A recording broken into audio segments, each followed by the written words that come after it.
magkano po ito? 3 piso. Te, ano nga 3 po? Uy, Mars, alam ko may lahing mangkukulan yung si Edna. Oo nga, Mars. Nahalata ko. Binubulungan niya mga paninda niya.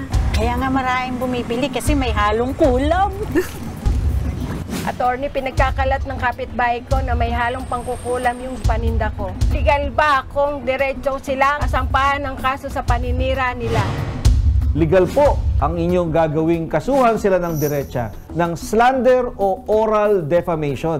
Ito po yung tinatawag na paninirang puri. Ayon po sa Article 358 ng Revised Penal Code, isang krimen ang pagkakalat ng chismis na nakakainsulto, nakakasira sa reputasyon o puri ng ibang tao. Ito ay may parusa na multa na hindi hihigit sa 20,000 pesos o pagkakulong mula 6 na buwan hanggang 6 na taon ayon sa hatol ng hukuman. Attorney, nakabili ako ng bahay sa probinsya at nalipatan ko na. Cash ko pong binayaran ng kalahati. Kaso, may nararamdaman po akong kakaiba sa bahay at may nakapagsabi na haunted house yung nabili ko. Parang nagsisisi na ako. Legal ba kung babawiin ko na lang yung ibang binayad at hindi na ituloy ang pagbili sa bahay? Hindi po ito legal. Ayon sa Article 1191 ng Civil Code, ang anumang kasunduan na reciprocal o yung may obligasyon ng magkabilang panig tulad ng bentahan ng lupa ay hindi maaaring ipawalang bisa o kansilahin nang wala namang paglabag sa mga kondisyon ng magkabilang panig.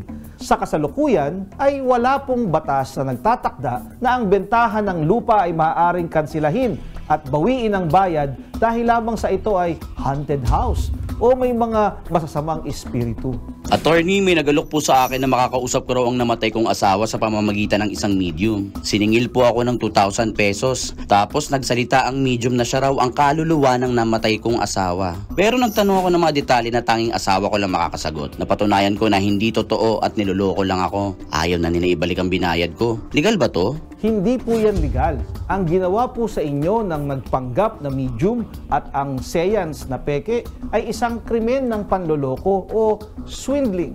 Ayon sa Article 318 ng Revised Penal Code, ang mga manloloko ng kapwa gamit ang mga paraan ng pagpapanggap o yung other deceits, maaaring maparusahan ng multa sa halaga ng naloko at pagkabilanggo ng 1 buwan hanggang 6 na buwan ayon sa hatol ng hukuman. Kung kayo ay may nais isang guni sa inyong lingkod, i-follow lang ang aking Facebook account.